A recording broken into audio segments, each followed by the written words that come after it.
Jai, Hare Krishna.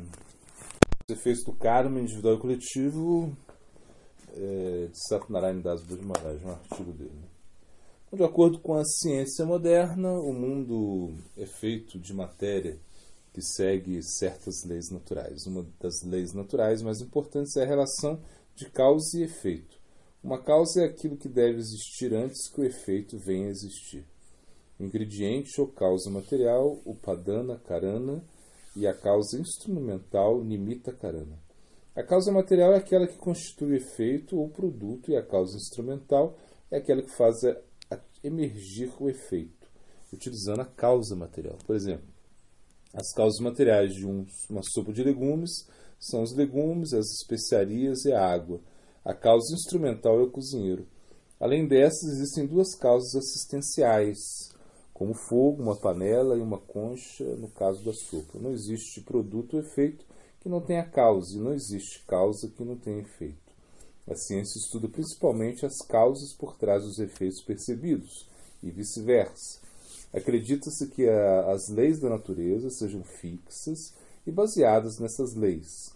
A ciência pode, portanto, fazer previsões, no entanto, as regras se tornarão menos certas e, portanto, menos previsíveis no nível quântico. A previsibilidade adquire, então, um elemento de probabilidade.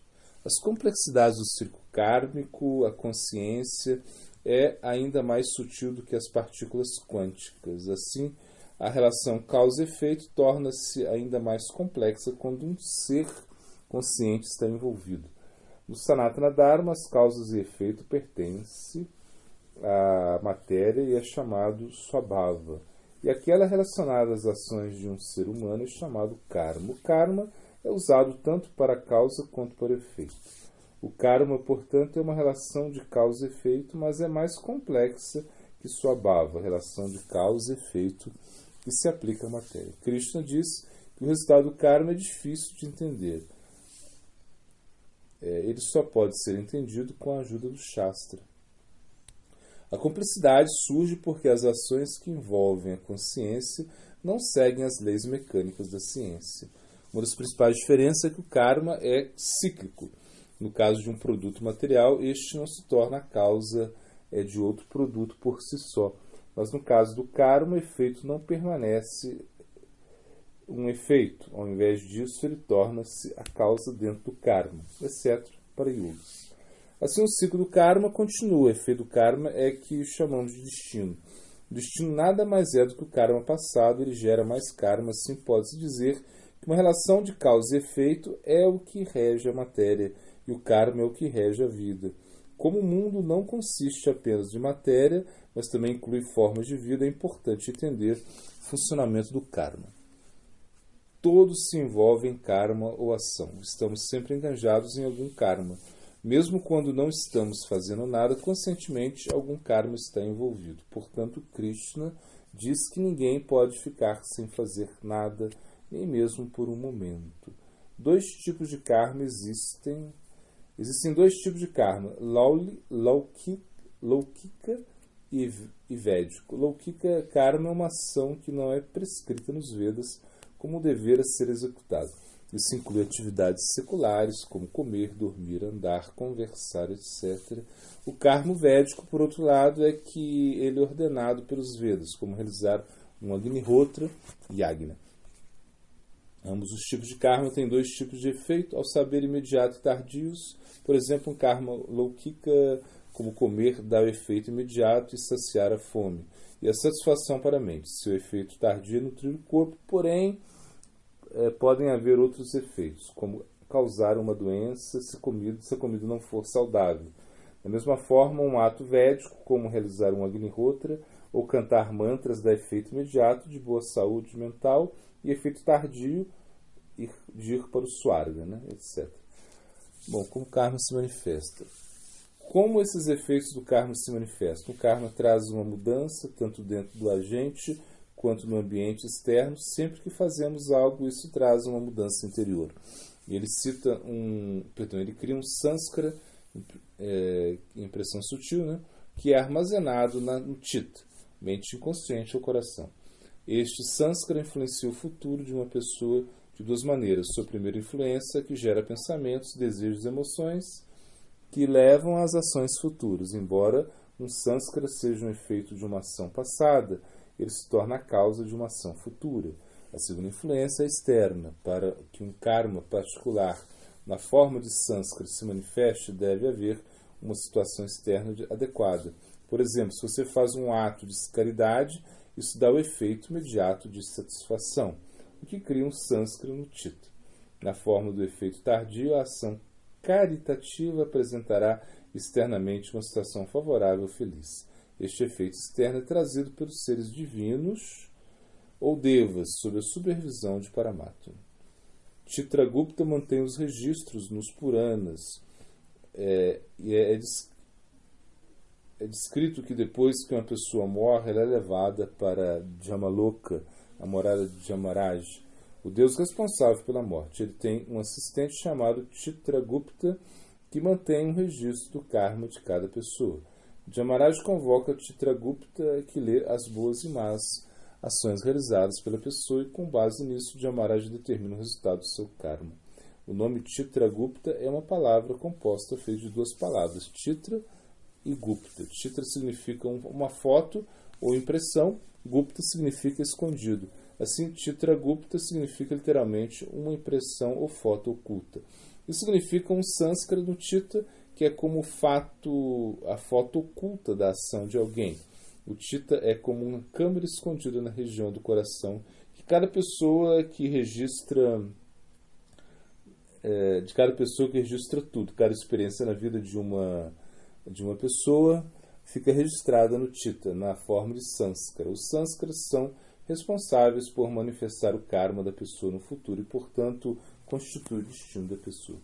Uma determinada situação ou ação deve acontecer na vida de alguém, o sânskara específico, sendo impelido pela força do tempo, dará o pensamento ou emoção particular na mente. Então, a pessoa agirá de acordo com isso.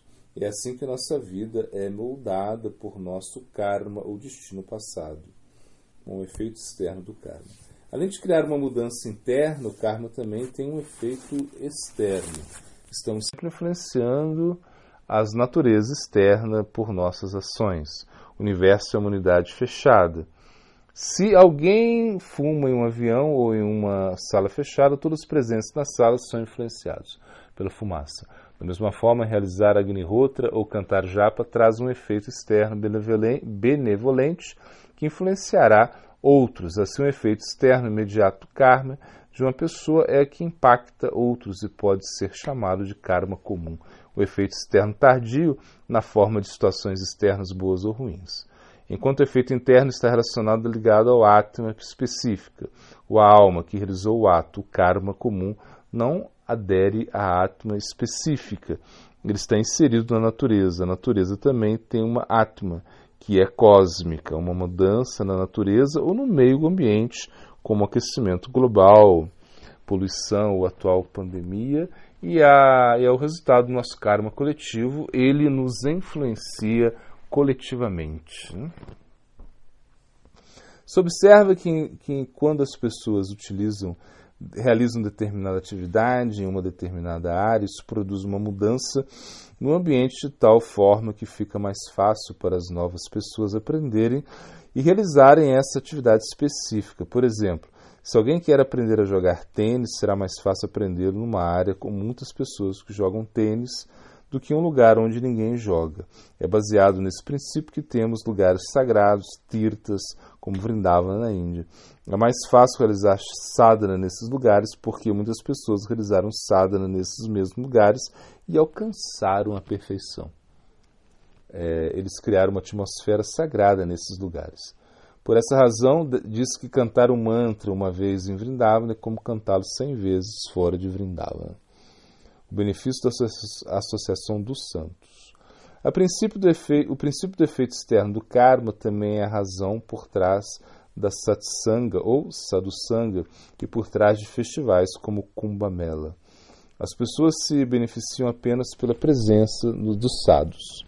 No Yoga Sutra, afirma-se que um yogi que aperfeiçoa o princípio de ahimsa influencia sua vizinhança de tal forma que as pessoas que entram em sua associação abandonam a inimizade. Portanto, ouvimos nos Puranas que tigres e veados brincavam juntos no ashram dos sábios. De acordo com a neurociência moderna, nosso cérebro tem certos neurônios chamados neurônios von Economo-Venis, ou neurônios em fuso. E esses neurônios são influenciados quando nos associamos com terceiros. As duas influências do karma podem ser melhor compreendidas a partir das duas divisões de Maya chamadas Nimitta e Upadana. Essas duas divisões também são chamadas de Diva Maya e Guna Maya, respectivamente. Diva Maya é aquilo que influencia os nossos sentidos internos, o Antakarana, que consiste em Manas, Buddhi, Chitta e Ahankara. Guna Maya é aquilo que expressa coisas externamente para nós experimentarmos. Uma empresa manufatureira típica funciona exatamente com essas duas divisões de Maya. Como o Guna Maya, eles fabricam um produto, por exemplo, a Coca-Cola. Então, como Diva Maya, eles anunciam para que as pessoas fiquem desejosas de beber. Os anúncios são feitos para influenciar nosso Antakarana, para criar um desejo dentro de nós e então influenciar nosso Buddhi a comprá-lo. Feito isso, a empresa deve disponibilizar seu produto para venda. Isso combina com os dois efeitos do karma interno e externo. Afinal, o karma faz parte de avidya ou maya. É por isso que às vezes ele é chamado de avidya kama karma, trabalhando em nossos sânskaras.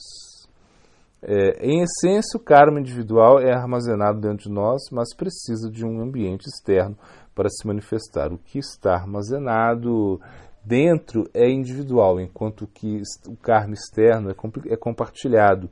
Isso se torna o karma comum que influencia de duas maneiras. Um é o caminho neutro, por exemplo, as pessoas ao redor de um fumante serão influenciadas pela fumaça. A outra maneira de nos influenciar é por nossa identificação, seja positivamente como um apego ou raga, ou negativamente como aversão, dvesha. Por exemplo, se eu me identifico como indiano, qualquer coisa positiva que aconteça com a Índia tem influência sobre mim. As pessoas na Índia ficam loucas quando há uma partida de cricket, especialmente entre a Índia e o Paquistão. Esse tipo de influência se deve à identificação com uma entidade além da individualidade. Você pode assumir desta forma que a entidade maior tem um Atma. Assim, um país também adquire um Atma, tanto quanto os rios e as montanhas. Isso é apenas uma questão de identificação. Bom, devido à natureza de nossa Ahankara, nos identificamos com o que há de bom em nosso país, nossa equipe ou nosso próprio eu.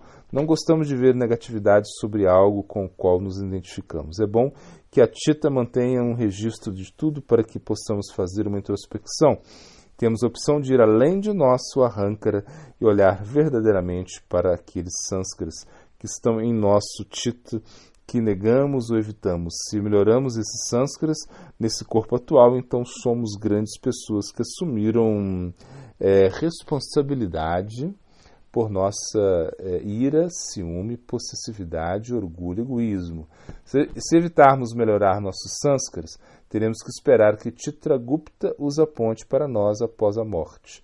No entanto, se quisermos nos livrar completamente do nosso karma, devemos adotar Bhakti no verdadeiro sentido, como os servos de Krishna. Isso nos libertará do karma, porque não nos identificaremos mais com os nossos corpos de forma independente. Já. Então, o glossário, né? A Parashakti é a potência externa, ou Maya Shakti é a potência ilusória inferior do Senhor.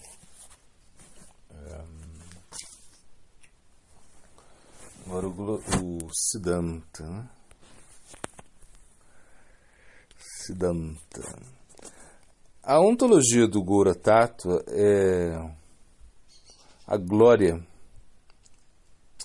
e a supremacia do Gaura Tattva com conexão com Krishna Tattva. A palavra Gaudiya, né, se conecta com a noção meramente geográfica, né? Vaishnavismo bengali, e isso pode ser contraditório. Seria como dizer: eu pratico cristianismo de Bogotá, judaísmo uruguaio. A noção de espiritualidade transcende as designações desses planos. Gaudiya Vaishnavismo pode parecer Vaishnavismo de Bengala, mas, no sentido universal, Gaudiya também pode ser Gur, ser referindo ao melado, doçura por toda parte. Mahaprabhu tem relação com a Audarya Lila, e Audarya Lila tem relação com distribuição de Madhurya. Não pode haver Audarya se não há Madhurya. Inclusive, não pode haver Madhurya se não há Aishvarya. Quando dizemos Gaudiya Vaishnavismo, então estamos falando de uma terra onde se encontra esse melado de Madhurya e Krishna, que se expressa através de Mahaprabhu.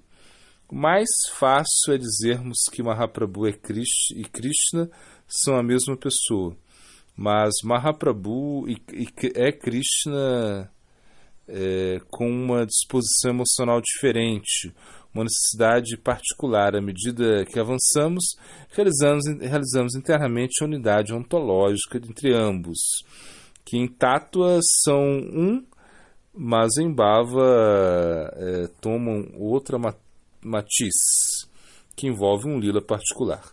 Mahaprabhu não se limita a ser uma ponte de Krishna Lila. Gaura Lila tem uma vida própria. Pode-se pensar que Gaura Lila é uma ponte para Krishna Lila, mas interessantemente, Krishna Lila também é uma ponte para Gaura Lila. Vemos isso no verso 118 por Sarvabhauma Bhattacharya. Nos versos que compõem para Mahaprabhu, onde ele, Sri Chaitanya, ele cita aí: aquele que desenvolver amor pelos pés de lótus de Sri Chaitanya deve ter oferecido serviço durante 100 vidas a Sri Radha e Krishna. Assim vemos a posição de Sri Gaura Lila. Ao mesmo tempo, não devemos entrar em uma dicotomia dual, uma mentalidade separatista, Krishna ou o Krishna Lila e o Gaura Lila sendo totalmente diferentes. Em um nível, são o mesmo Lila, em diferentes níveis, com diferentes níveis de expressões. Guru Maharaj gosta de dizer, né? Acho que essa é cito por Arya Maharaj, né? É como uma joia de duas faces, como uma jaqueta de duas faces. Uma jaqueta preta com a manga dourada do outro lado e uma jaqueta dourada com as mangas pretas. É a mesma jaqueta com as mesmas cores nas diferentes proporções. Epílogo é a conclusão de uma obra, onde o autor dá a conclusão da obra. Por isso é como o Parishtita Lila. Isso é como o Parishtita Lila. Parishtita Lila significa aquele Lila onde Krishna, tendo apresentado Krishna Lila, ficou certos assuntos pendentes que precisam ser trabalhados. Kama Sutra, que é uma das tradicionais secundárias, é uma das ramas secundárias, né? Trata homossexuais executando seus papéis normalmente na sociedade. A homossexualidade não é totalmente rejeitada. De fato, é interessante que na língua sânscrita substantivos e pronomes têm 3 gêneros, ou seja, masculino, feminino e neutro. Então parece que a maioria dos princípios do Dharma relativos aos papéis no sistema social, Varnashma, enunciados no Shastra principal, não são particularmente relevantes para a homossexualidade. A inveja é acionada quando vejo alguém que tem algo que eu quero. Pode ser um seva, associação com um guru, conhecimento filosófico, beleza, posição, vestimenta, boa conduta, devocional. Quando percebo que não tenho o que eles têm, ou que eles têm mais alguma coisa que eu fico com inveja. inveja deles. Eu não vou perceber ou admitir que estou com inveja. Emoções como raiva e tristeza são mais visíveis e, portanto, mais fáceis de detectar dentro de si mesmo ou de outra pessoa, mas a inveja é algo mais sutil e, portanto, mais difícil de perceber nos outros e até em si mesmo. Mas se eu puder me tornar humilde o suficiente para perceber e aceitar minha inveja, então avançarei rapidamente no caminho do Bhakti. O Manusmriti diz que um homem faz sexo com outro homem, ele deve tomar banho vestido. Ou seja, no Manusmriti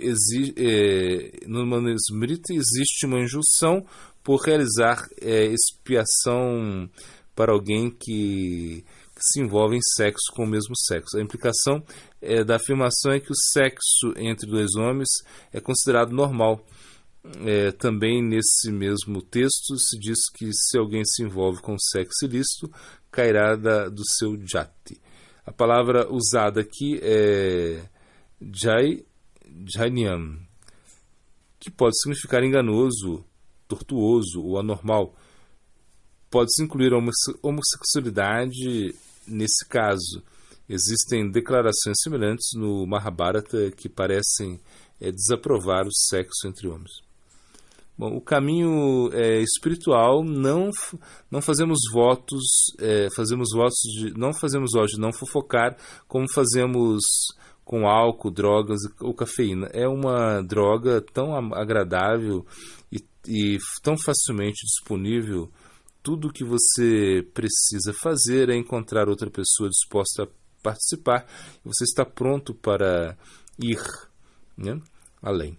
A segunda razão pela qual os devotos fofocam é por causa da inveja. A inveja leva as pessoas a criticar e os outros, né? A inveja é uma sensação de queimação no coração. E a maneira mais fácil de livrar dessa sensação é fofocar. Quando duas pessoas invejosas se encontram, suas fofocas se tornam um banquete. Elas ficam completamente absortas nisso, assim como os grandes devotos ficam absortos no Krishna Katha. Bom, os Shastras, principalmente como os Upanishads, Puranas e Itihasas, não falam a respeito da homossexualidade. Existem algumas histórias sobre mudanças de sexo, como Shikandi, uma espécie de homem transgênero, que era filho de Drupada, nascido menina, mas depois transformado em homem pelas bênçãos de um Gandharva. Mas depois que ele se tornou um homem, ele agiu como homem, não como uma personalidade mista. Outra história é do Sudyuma, que se transformou em mulher porque entrou em um território onde todo homem se transformaria em mulher pelo poder de São Shiva. Mais tarde, quando solicitado por seu guru, Shiva deu a ele a facilidade de ser consecutivamente um homem em um mês e uma mulher no outro mês seguinte. Mesmo nessa condição, ele desempenhou seus papéis adequados de seu gênero. Uma vez que não existem histórias diretas de homossexuais nos Puranas e Mahabharata, parece que a homossexualidade não era considerado normal na sociedade védica. No entanto, não foi severamente condenada, porque Manu não prescreveu expiação severa para o ato homossexual, exceto como tomar banho no rio. Bom, o verso é os 84, Vidya Vinaya Sampane. Depois 128, Vyavasatmika Buddhi, e 129, Pitya Sudaracharo, versinho para decorar. Bom, para a gente estar aprendendo, é Sa, aquela, vai, certamente, puxam para a humanidade, Paraha, sublime, Dharmaha, ocupação. E o Haribhakti Vilas, o texto 18586, Assim como a pedra de toque é a melhor entre as joias, como a vaca é a melhor entre os animais, em todos os animais, a esposa casta é a melhor em todas as damas, como o Brahmana é o melhor em todos os seres humanos, e como o Ganges é o melhor em todos os rios, o mantra de 8 sílabas é o melhor em todos os mantras. Como a literatura Vaishnava é a melhor em todas as literaturas, como as palavras eloquentes são a melhor das palavras, esse mantra é o melhor de todos os mantras. Né? É o mantra, Gopal Mantra. Né? Tá. E o filosofano, e amanhã não saberemos o que fomos nem o que somos.